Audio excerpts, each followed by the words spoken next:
Hola, ¿qué tal? Pues nuevamente Dios nos ha dado la oportunidad de reunirnos para preparar nuestro corazón para esta Eucaristía. Nuestra preparación estamos haciéndola especialmente en la primera parte, en lo que se llama la liturgia de la palabra.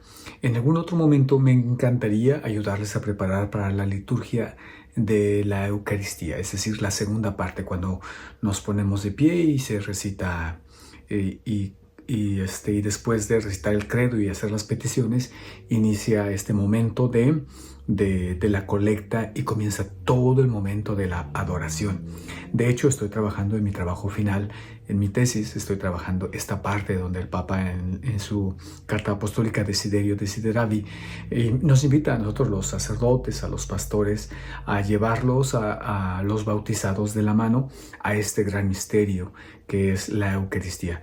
Muchas veces juzgamos la misa de acuerdo a la homilía, ¿sí? Cargamos toda la atención a la homilía. Y si bien es cierto que la palabra de Dios es increíble, es la que nos forma, como decíamos la semana pasada, y la que nos forma, la que nos va recreando nuevamente, la que va sosteniendo nuestra vida, la que le va dando nuevo sentido, nueva dirección, nos va haciendo cristianos. Bien, pues esta tiene toda su intención, tiene toda su mentalidad de llevarnos a la adoración, a la contemplación de Dios, porque hemos nacido para entrar en una comunión con Dios. Sí, una comunión con Dios. Y una manera como seres racionales es entendiéndolo. Pero no, cuando amas a una persona, no tan solo le entiendes, sino le amas, y yo utilizo la palabra, y le adoras. No en el sentido de a Dios, en el sentido de adorarle a Dios, porque solamente a Dios se le adora, pero a veces las palabras nos faltan, nos vemos limitados para decir que amamos a una persona y entonces terminamos diciendo que la adoramos, ¿no? Esta no la amo, la adoro, ¿sí? En ese sentido, es decir, que forma toda una parte esencial en tu vida. Y eso es lo que creemos, sí, es lo que creemos. De alguna manera, ya desde la semana pasada, en la homilía que pongo en el Spotify o en Apple, en el podcast de Apple, esos 3-5 minutos, ahí desarrollaba esta idea. Bien, y una vez en esta introducción, les decía, es necesario entonces, en este momento, sumergirnos en la palabra de Dios para que surja en nuestro corazón en adoración. Y vuelvo a repetir, prometo que después de estas series pueda compartir lo que estoy escribiendo con todos ustedes y podamos tener las dos partes de la Santa Misa. Entonces, sí, si bien es cierto que la lectura bien proclamada y una muy buena homilía le dan sentido a la misa, pero esta careciera de todo si solamente se quedara allí, porque nos tiene que llevar a la contemplación, a su contemplación, que significa sumergirnos en el misterio de la pasión y muerte de nuestro Señor Jesucristo, pasión, muerte y resurrección. Bien, pues disculpen esta larga introducción, pero creía importante poder direccionar. En nombre del Padre, y del Hijo, y del Espíritu Santo. Bien, una vez que hemos iniciado con nuestra oración, le voy a dar lectura a nuestro Evangelio de hoy. En nuestro Evangelio de hoy, después del capítulo 7 que veníamos leyendo, vamos a brincar y vamos a ir al capítulo 8 y vamos a leer casi hasta el final, del versículo 27 al versículo 34, a 35, al versículo 35. Entonces, primero le doy lectura que va acompañada con la primera lectura, que es el tercer cántico del siervo sufriente de Isaías. Y el salmo, el salmo muy hermoso, 114, pero espero llegar allá. Pero este evangelio es algo muy decisivo, es un parteaguas. Es un parteaguas, como ya les estaré explicando. Bien, entonces voy a darle lectura, todos con nuestras Biblias, capítulo 8 de Marcos, versículo 27. Jesús salió con sus discípulos hacia los poblados de Cesarea de Filipo y en el camino les preguntó: ¿quién dice la gente que soy yo? Ellos le respondieron: algunos dicen que eres Juan el Bautista, otros Elías y otros, alguno de los profetas. ¿Y ustedes quién dicen que soy yo? Pedro respondió, tú eres el Mesías. Jesús les ordenó terminantemente que no dijeran nada acerca de él. Y comenzó a enseñarles que el Hijo del Hombre debía sufrir mucho y ser rechazado por los ancianos, los sumos sacerdotes, los escribas, que debía ser condenado a muerte y resucitar después de 3 días. Y les hablaba de esto con toda claridad. Pedro, llevándolo aparte, comenzó a reprenderlo. Pero Jesús, dándose vuelta y mirando a sus discípulos, lo reprendió diciéndole, retírate, ve detrás de mí, Satanás, porque tus pensamientos no son los de Dios, sino los de los hombres. Entonces Jesús, llamando a la multitud, junto con sus discípulos, les dijo, el que quiera venir detrás de mí, que renuncie a sí mismo, que cargue con su cruz y me siga. Porque el que quiera salvar su vida, la perderá. Y el que pierda su vida por mí y por la buena noticia, la salvará. Wow, este es nuestro evangelio, que de alguna manera quisiera yo dividirlo en 3 partes, pero me veo forzado a dividirlo en 4. La primera es cuando Jesús en el camino les pregunta quién dice la gente que soy yo. Entonces viene una serie de respuestas. Me gustaría que sea el primer momento. Aunque, porque las respuestas son abismales. La respuesta de quién dice la gente que es él a la respuesta que dice Pedro, ¿verdad? Entonces esa sería la segunda parte. Si ustedes quién dicen que soy yo, cuando se dirige a sus discípulos, entonces ¿qué significa la palabra Mesías, ¿no? Mesías o el Cristo.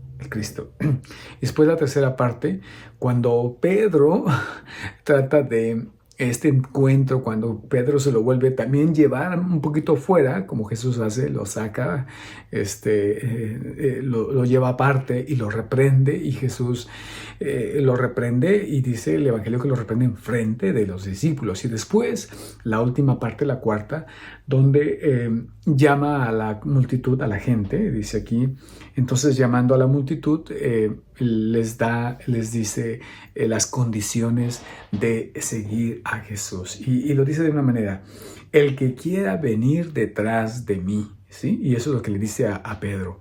Aparte de decirle Satanás, pero ahorita vamos a explicarlo, le dice, ve detrás de mí. ¿Sí? Ve detrás de mí.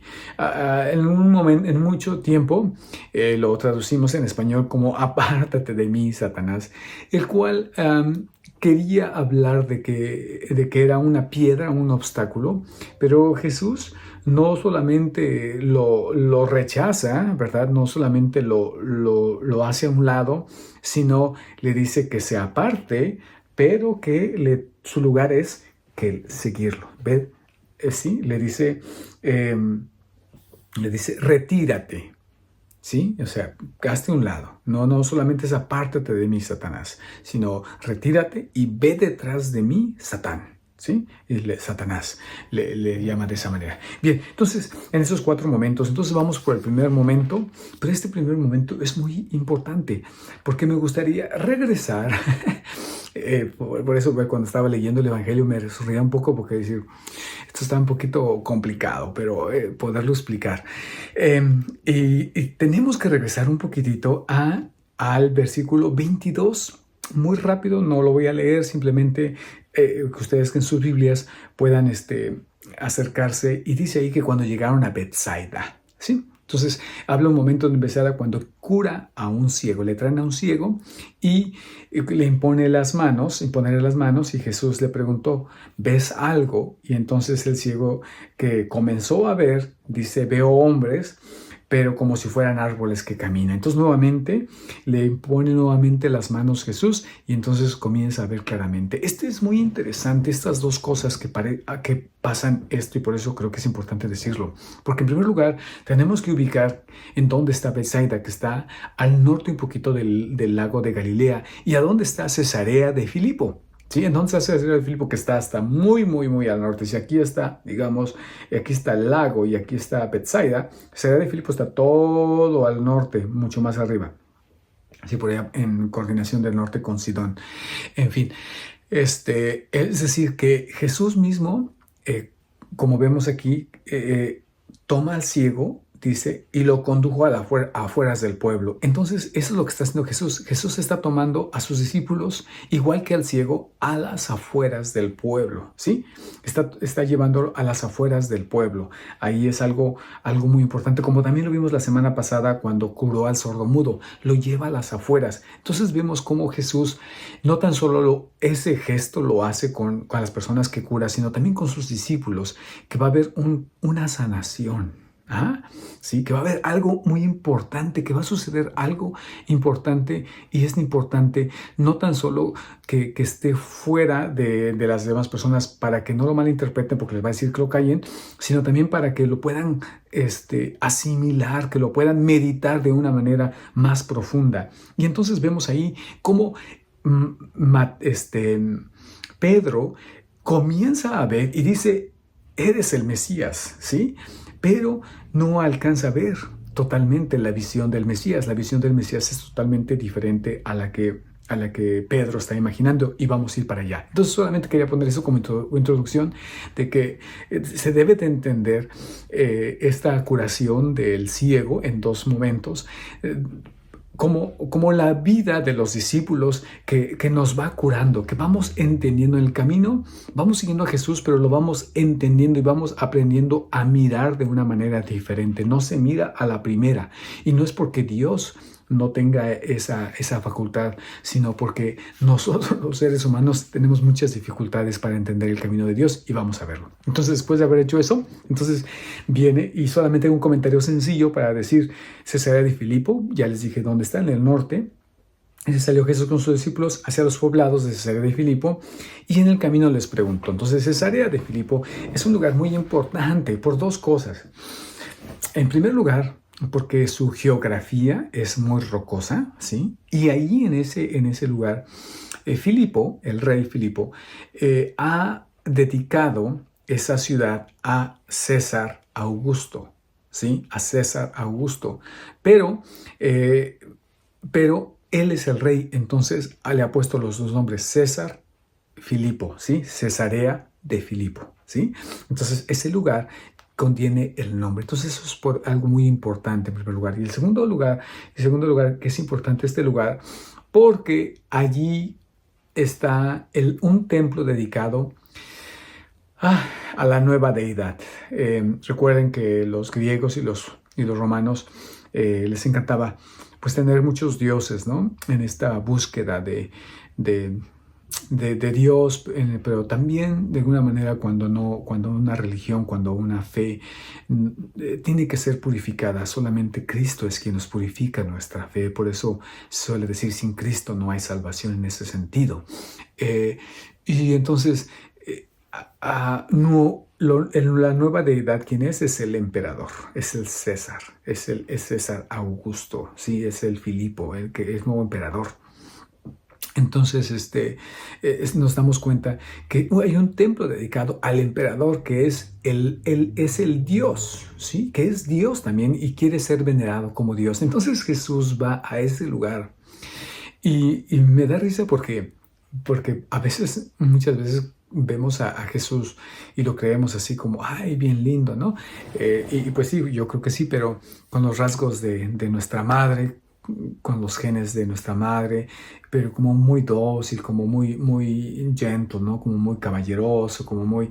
Y sí, todo eso, pero hay una parte que no alcanzamos a mirar, y Marcos nos la dice continuamente. Jesús es, vamos a utilizar una palabra fuerte, es alguien que provoca, ¿sí? Que cuando hace algo tiene toda una intención que no solamente es, ay, pues aquí se me ocurrió en el camino, ¿verdad? Ah, ¿qué tal si se me ocurrió ahorita, se me ocurrió que les tenía que contar esto? No, es alguien que lo tiene pensado, es genial Jesús.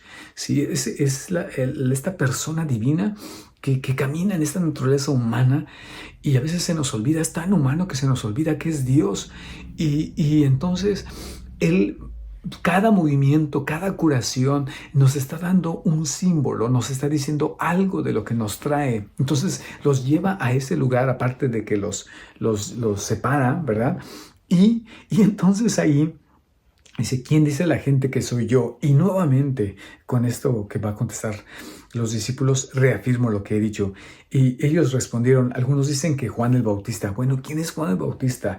Es una persona caballerosa, compasiva. No. Juan el Bautista lo vemos gritándoles a los fariseos, diciendo, confrontando a Herodes y de una manera, alguien que vivía en el desierto, que vestía de una manera rara y que de alguna manera es una nueva figura de un profeta. ¿Y quién es Elías? Es una persona igual, caballerosa, educada, gentil. Pues no, Elías, si vemos, pues además de que es llevado al cielo, que es arrebatado al cielo, pues también vemos cómo es el profeta que confronta, que toma la espada y mata a los profetas de Baal y, en fin, es un profeta que está lejos de lo que muchas veces pensamos de Jesús y eso es lo que piensa la gente que es Él.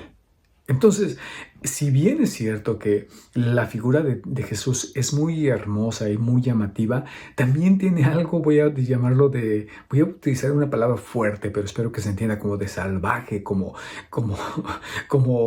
algo imponente, ¿no? Como una persona con la cual, cuidado, ¿eh? Y esto es algo que de repente nos cuesta trabajo, como asimilar, pero por ahí lo pongo para poderlo meditar un poquito más. Y entonces, entonces en la primera parte dice, ¿y ustedes? Bien, la segunda parte, ¿quién dicen que soy yo? Y ustedes, les pregunta, ¿y ustedes? ¿Y ustedes? ¿Quién dicen que soy yo? Y Pedro, como vemos, respondió, tú eres el Mesías. ¿Sí? Jesús acepta esa respuesta. No le dice, estás equivocado.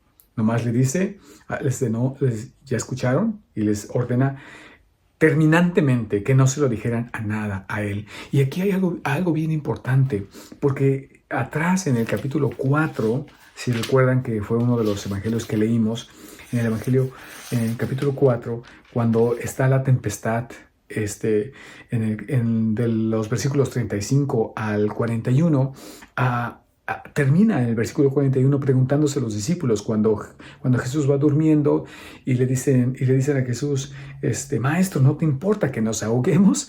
Y entonces Jesús se despierta y reprende al viento y les dice, ¿por qué tienen miedo? Y entonces en el versículo 41 dice, entonces quedaron atemorizados y se decían unos a otros, ¿quién es este? Que hasta el viento y el mar le obedecen.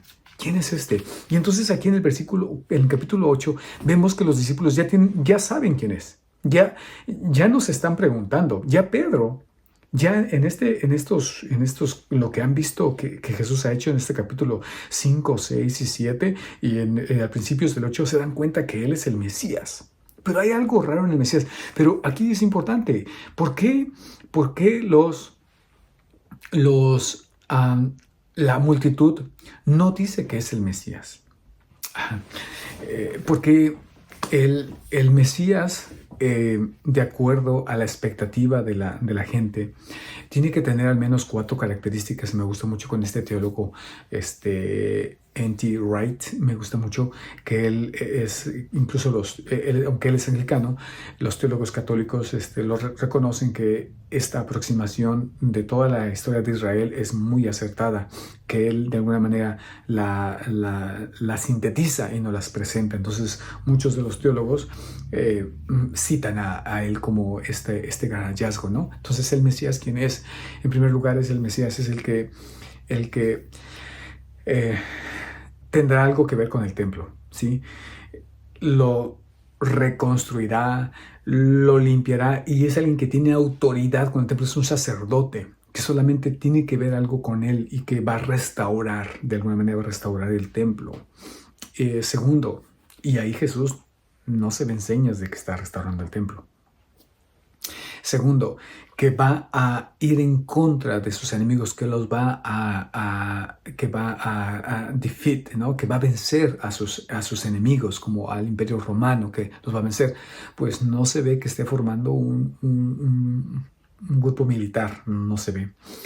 Que va a llamar a todas las tribus, que va a unir a todas las tribus, que va a llamar a todos los grupos de todos los lugares. Esta parte no se alcanza todavía a ver, pero ya empezamos a ver, y bueno, y todo es cierto, ¿no? Pero Jesús se rodea con 12 personas, ¿verdad? Con 12 personas, que si de alguna manera está el símbolo de las 12 tribus, no es fácil mirar, ¿verdad? Y todo tiene que ver con Jesús, ¿no? Luego podríamos hacer otro video acerca de cómo se cumplen en todas estas 4 profecías, ¿verdad? Y finalmente, ¿no? Que traería la justicia, a esas tierras, ¿sí? Y no se ve que Jesús esté como en contra del sistema económico. En fin, por eso para la gente no es fácil mirarlo. No es fácil mirar que Él es el Mesías.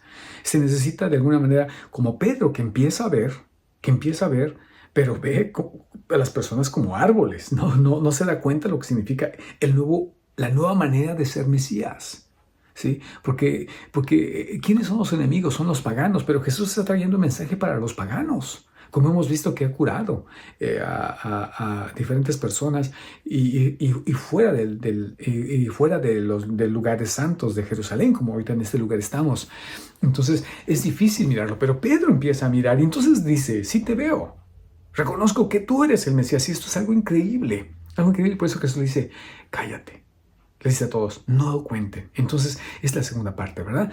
Y lo vemos. Y la tercera parte dice: y comenzó a enseñarles que el Hijo del Hombre debía sufrir mucho y ser rechazado por los ancianos, los sumos sacerdotes, los escribas, que debía ser condenado a muerte y resucitar después de 3 días. Y les hablaba de esto con toda claridad. Ahí fue donde sonreí un poco, porque pues sí, con toda claridad, pero no alcanzaba a mirar. No alcanzaba a mirar Pedro, ni los discípulos, ¿no? ¿Qué está diciendo? Entonces, ¿por qué es la reacción de Pedro? Entonces, ¿qué es lo que Pedro capta? Dice: bueno, si tú eres el Mesías, eso no es el Mesías. Lo que tú me estás diciendo es que ese Mesías, en lugar de vencer, va a conquistar siendo vencido. En lugar de reunir, va a venir a dispersar, va a traer división. Sí, escuchamos como Jesús en otros momentos va a referir esto. En lugar de construir el templo, Jesús está reuniéndose en otros lugares. Pocas veces ha ido al templo. No es como su centro de atención el templo. Entonces, ¿qué significa esto? Que lo que está mirando Pedro es que la idea de que si va en esa dirección Jesús, si va en esa dirección, lo que va a crear no es que crean que Él es el Mesías, sino que es un falso Mesías. Y esto es lo que quiere evadir Pedro. Y esto es por eso es que Pedro se enoja y entonces lo lleva aparte y comenzó a reprenderlo. Porque así, lo que le está diciendo, ¿verdad? Lo que está diciendo Pedro es que no es que Mateo dice: esto no te puede pasar a ti, pero aquí no nos dice. Pero lo que le está diciendo es que no puedes ir en esta dirección, Jesús, porque en esta dirección, en lugar de que digan que eres el Mesías, van a decir que eres un Mesías falso. Y todo lo que has venido haciendo se va a caer. Yo alcanzo a mirar que eres el Mesías, pero no puedes ir en esa dirección. Y entonces, pues, se le acabó la saliva a Pedro y vemos como Pedro dándose la vuelta, yo me imagino, ¿no? Me imagino como que lo lleva, a ver, ven para acá, lo lleva aquí junto y lo lleva platicando, como que no lo confronta de frente. Y Jesús dándose la vuelta, ¿verdad? Y lo confronta directamente, como que se lo lleva y le da la vuelta y ve a Pedro y ve a los otros discípulos, ¿verdad? Y dice aquí, pero Jesús dando vuelta y mirando a sus discípulos, los reprendió, diciéndole, retírate, ve detrás de mí, Satanás. Aquí la palabra Satanás también tenemos que, la palabra Satanás no realmente se refiere a la persona del demonio, no realmente se refiere al, sino todo aquello que va en contra del plan de Dios. Eso es satánico. ¿Sí? Esa es la palabra. O sea, algo que va en contra del plan de Dios y nosotros podemos ir en contra del plan de Dios y entonces estamos haciendo obras satánicas. De repente se asocia mucho esto con el ocultismo, con estas obras de brujerías y todo eso se le llama así en este contexto, pero en el contexto bíblico toda acción que va en contra del reino de los cielos es algo satánico, ¿sí? Entonces eso es lo que Jesús le dice a Pedro, retírate y ve detrás de mí. O sea, si has confesado que soy el Mesías, tú tienes que seguirme porque esta es una nueva manera de ser el Mesías. Que si vemos toda la historia, por eso la primera lectura es muy importante, eso es lo que se ha venido diciendo. Eso es lo que han venido anunciando los profetas. Y vamos rápidamente a leer la primera lectura, ¿sí? Para darnos a entender, para darnos cuenta que sí que es cierto que se ha venido anunciando, pero que esa imagen no les gusta.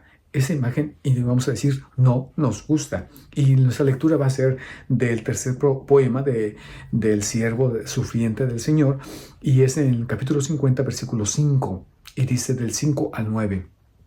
El Señor abrió mi oído, y yo no me resistí ni me volví atrás.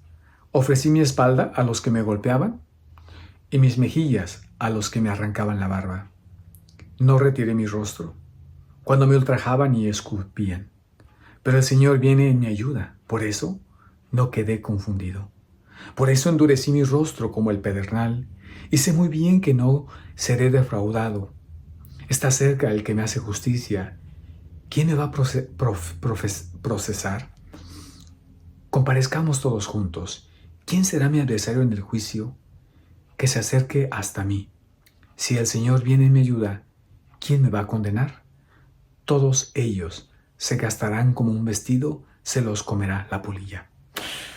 Aquí encontramos cómo ya Isaías está hablando de esa figura mesiánica y me encanta en el 52-53, que es la cuarta figura, que incluso lo pone incluso sacerdotal. Sí, incluso la figura es sacerdotal, pero eso otro día hablaremos. Entonces, eso es lo que está presentando Jesús. Jesús dice, es que ustedes, bueno, nuevamente, no alcanzan a ver, pero aquí les estoy enseñando. Por eso decía, y comenzó a enseñarles. Y cuando se enseña, obviamente es algo nuevo, como podríamos decir, como para enfatizarlo. Y comenzó a enseñarles algo nuevo. Viene la segunda etapa. Sí, todos estos capítulos va a ser la segunda etapa como el ciego, que va a poder ver más claramente. ¿Sí? Ahorita ven solamente a las personas como árboles, pero vendrá otro momento, otra etapa de una nueva enseñanza. Otra vez que hasta aquí ya habían sabido quién era desde el capítulo 4 hasta acá y han tenido los discípulos han visto muchos prodigios, pero hasta acá todavía no saben quién es Él. Saben quién es el Mesías, saben quién es el Cristo, pero todavía no saben qué tipo de Mesías es Él. Que no han, y en Lucas me encanta cuando dice, y cuando a los discípulos de Maús, y les explicó las escrituras, empezando desde Moisés y pasando por los profetas, y es que se lee una y otra vez se lee la escritura y no se alcanza a entender el proyecto de Dios.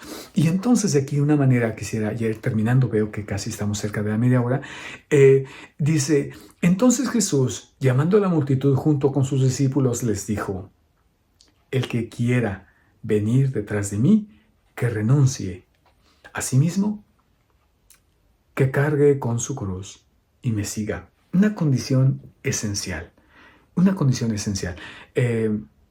Y aquí quisiera regresarme un poquitito. Me acabo de acordar que se me acaba de ir un elemento que creo que es esencial y solamente lo dejo delineado porque cuando en el versículo 31, en esta tercera parte que les explicaba, y comenzó a enseñarles que el Hijo del Hombre debería de sufrir mucho, esta parte, el título del Hijo del Hombre, lo toma de Daniel, especialmente en el capítulo 7, y que va muy bien con la literatura de Zacarías. Sí, literatura de Zacarías, y que va muy bien con la literatura que acabamos de escuchar de Isaías. Es decir, ese hijo de hombre, esta figura, es cuando Daniel está en el destierro, ¿sí? Está en el exilio y están sufriendo bajo la opresión de Babilonia. Es un pueblo sufriente y entonces dice, ahí aparece el Hijo del Hombre. Entonces Jesús adopta esta imagen de que se vive en un exilio, que el reino de los cielos no ha llegado, pero se vive en un exilio y que hay un sufrimiento y que ese Hijo del Hombre es la imagen que ven, la imagen divina que viene a rescatarlos, sí, que viene a rescatarlos, pero que va a sufrir todo el sufrimiento de la gente y que va a ser reivindicado, Por eso escuchemos a Isaías un poquitito ahí, que va a decir, sí, va a pasar todo esto, pero va a ser reivindicado. Y por eso es bien importante. Y muchas veces no leemos, sí, va a ser todo esto, pero va a ser resucitado al tercer día. Bien, y entonces ahora sí ya me regreso para terminarlo. Y entonces ya Jesús llama a la multitud y entonces habla con todos, junto con sus discípulos. El que quiera venir detrás de mí, el que quiera seguirme. ¿Qué significa seguir a Jesús? Bueno, en primer lugar, eso, seguirlo y estar aprendiendo de él. ¿Sí? Eso. Segundo, que renuncie a sí mismo. Que renuncie a todas las preconcepciones que tenemos, a todas las nociones de qué significa ser un buen católico, un buen cristiano, un buen creyente. Que renuncie, porque Dios tiene un proyecto para nosotros. Dios tiene algo diferente para nosotros. A veces me uno a la imagen, y que puede ser desafiante, de Nietzsche, del famoso filósofo Federico Nietzsche, alemán, porque él decía que la imagen que teníamos de Dios en el mundo occidente, que había creado todo un sistema de creencias y de ritos y de moralidad, decía él, debe morir, ¿sí? Debe morir, lo cual significaba que él creía que hacía al hombre inútil, que era una manera de refugiarse en un Dios que de alguna manera va a arreglar todo en mi vida, pero el cual no me involucra a mí. Y eso decía Nietzsche. De alguna manera estoy de acuerdo con él, ¿verdad? Porque muchas veces en nuestras creencias creo que no estamos lejos de pensar, de mirar como Pedro en esta etapa, de quedarnos en esta etapa de ser buenos católicos, buenos creyentes, pero creer que este Dios es el que va a venir a arreglarnos la vida. Y Jesús nos invita a caminar con Él y sufrir lo mismo que Él. Que ya no continúo, pero me gustó mucho el doctor Petrie, en su exposición de este video, cita a San Juan de la Cruz. Y ya cuando digo San Juan de la Cruz, pues ya es la máxima autoridad en espiritualidad. En su libro Subida al Monte Carmelo, en el libro 2, capítulo 7. Y ahí habla detenidamente de dos pasajes bíblicos en Mateo, que dice que el camino de la salvación es estrecho, y cuando cita de Marcos 8, y habla de que es importante. Él habla en una manera muy, muy, muy hermosa, mística. Importante es desnudarnos de todas las pretensiones y de todas las cosas que queremos de Dios, y en lugar de buscar lo agradable, buscar lo desagradable.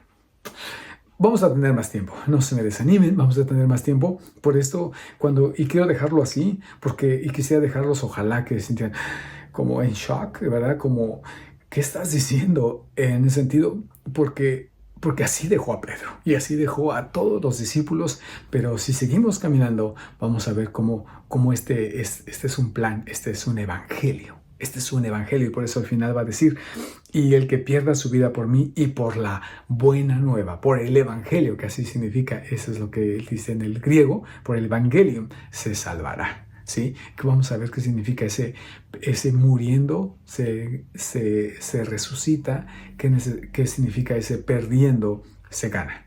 Bien, pues ya me alargué un poquito, pero espero que pueda acompañarles estas reflexiones en su propio caminar con Jesús. Que el Señor les bendiga. En nombre del Padre, del Hijo y del Espíritu Santo. Hasta pronto.